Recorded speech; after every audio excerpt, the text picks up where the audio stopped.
This gratitude-based approach is helping us prepare for our curiosity conversations. I'll share the why from my perspective on this. How do we go about bringing change into our campus? What we're practicing this week, the why, is a shift from maybe the old way of training to a new way of training. And the old way of training is, I think I see things from a certain perspective, or I've heard about solar panels, or I've heard about composting. I think something is better, and now I go to push. I'm now going to sell or tell. That's maybe the old way that we've been trained. That's how I was trained. What we're practicing here is a new way of discovering and building a relationship. Rather than telling and pushing, we're practicing getting curious and discovering and building a connection. Seeing what bubbles up and getting really curious with what bubbles up in a setting where we're not trying to convince or push or tell anything. There's a wealth of information that they will only share if they feel valued and seen and heard and appreciated. And if the conditions for them to feel safe aren't there, they're not going to share where they're actually coming from. And so why we're doing this is to practice how do we build that trusting relationship and help the information that's there flow.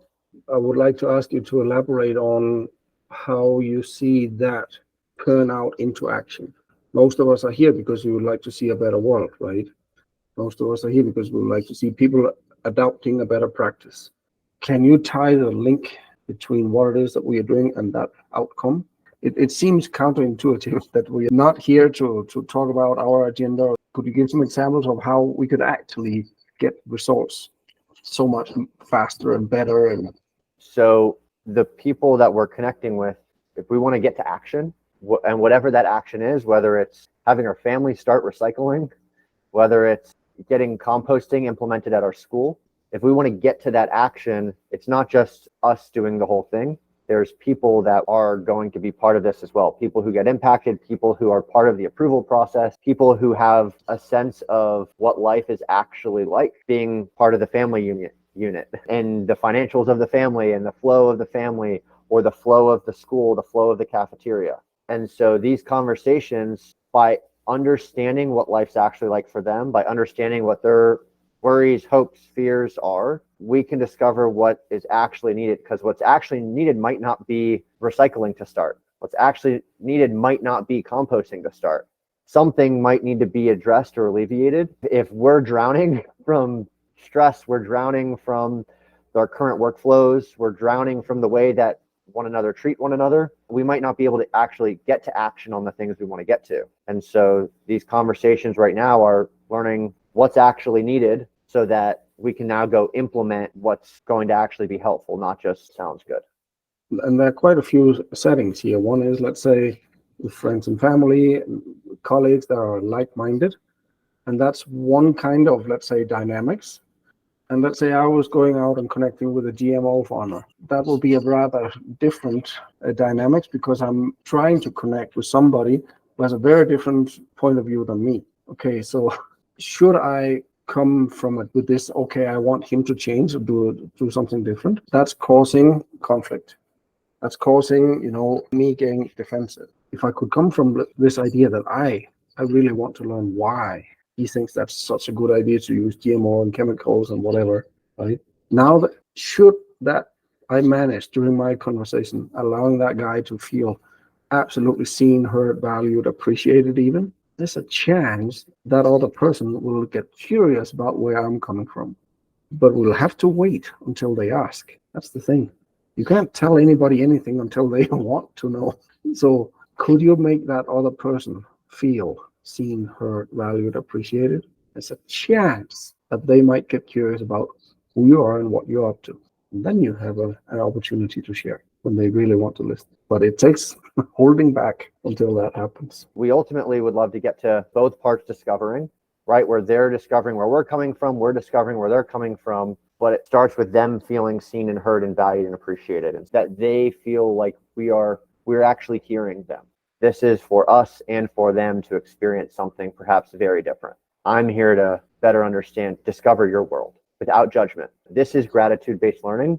It's the gratitude for what is coming up in that conversation. Whether it's creating flow in us, whether it's creating friction in us, how can we practice whatever that we're hearing not judging it and getting curious about it. And that's the approach that, depending on how charged we feel, depending on the relationships, can be extra challenging to just be grateful for what's coming up as a discovery rather than this is good, this is bad, and now I need to go react from that charged place. It's this is what's bubbling up. Let's get curious. It's a symptom. It's the tip of the iceberg. Now we're getting curious around what's beneath the water.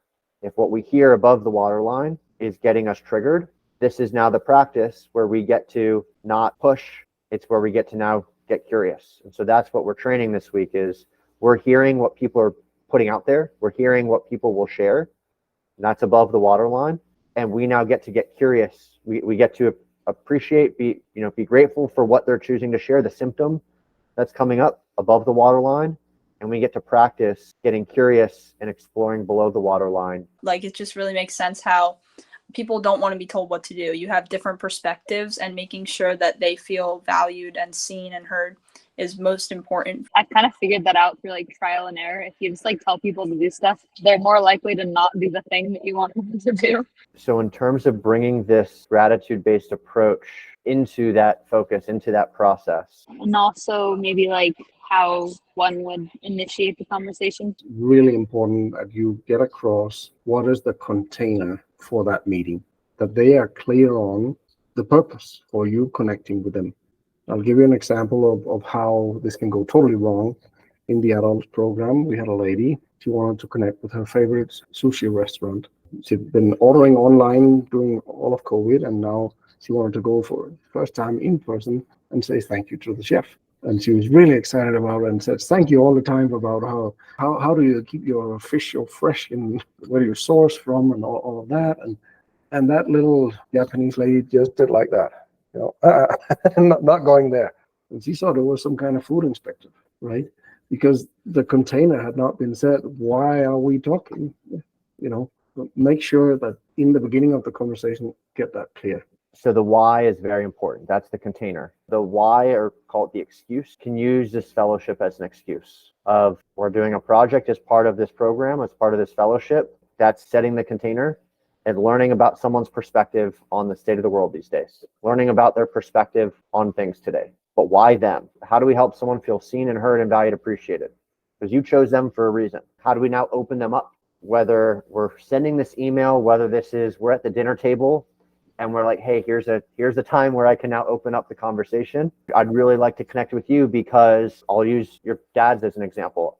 I really appreciate what you've instilled in me in terms of a love for the environment just by the way you help lead our family. As a dad hearing that, I'd imagine opening up a little bit and being warmer to a conversation. Think of it as 3 parts. Opening the conversation, setting the stage. What Henrik used that term, a container. Creating a boundary to what we're talking about. In the conversation, letting them know why we're there and why you've chosen to connect with them. And so sharing that thank you can help them feel more seen and heard and valued and appreciated. Part 1 is where are they coming from today? We're not telling them anything. It's just we're connecting with them. We have some sample questions. If environmental issues, something that keeps them up at night, it's always been the case, what's changed? So to get understand of kind of their journey and how are they feeling about the state of the planet, environmental stuff today. The beginning here is to what extent are they keeping you up at night? So it's not even do they keep you up at night? These are questions for inspiration. These are not exact questions that you need to ask. We're meeting the person where they're at so that we can connect and we can open up from there. A really good thing is to find something about that race driver that you can appreciate. What could that be? It doesn't really matter what, but it needs to be authentic. So if you're trying to mock it or fake it or whatever, that can be felt. And that's not going to create connection. You need to find something and then let them talk about whatever it is that they're passionate about. That more easily gets them into that feeling of feeling seen and heard. Once you have a sense that you're there, okay, now you can go more into other areas that you're curious about, but be curious about what's their take on whatever it is. Remember the ripple effect reflection? Because the cafeteria exists, the positive impact, and then because of that positive impact, what then happens? And then because that thing happens, what then happens? That's a tool to help us not just think gratitude, but like feel it in our body. We want the outcome to be an authentic gratitude. That's a tool that we'd recommend using before these conversations when we're preparing for our approach, to literally do that so that when we're in the moment, we can fall back on that. like if someone's wearing a shirt with a logo on it, there's a reason why they chose that shirt that day. And so if I'm saying, whoa, that shirt's really cool, I've never seen something like that. Like, where'd you get it? I'm seeing the tip of the iceberg, and now I'm getting curious around what's below the waterline, and who knows what comes from that.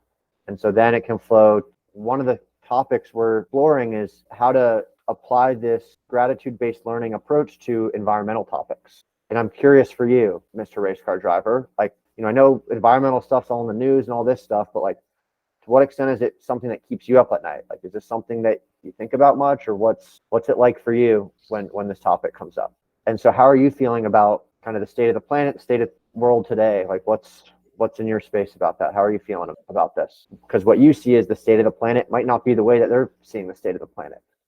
And there's probably things we can find common ground on. Like, I know, like, something that bothers a lot of people is like there's a lot of trash left around the snack bar, and like it bothers a lot of kids just because it makes the snack bar look kind of nasty. But like, from my perspective, it's like an environmental perspective. Like, I don't like that there's single-use plastic left everywhere and then discarded at nighttime, but for everyone else, they don't like sitting in place with a lot of trash around them. How long can we withhold sharing our stuff? Like, in just getting curious about their world, rather than, when they share something, rather than us going in to tell, ask a follow-up. You can read back, like, here's what I'm hearing, but ask a follow-up to better understand.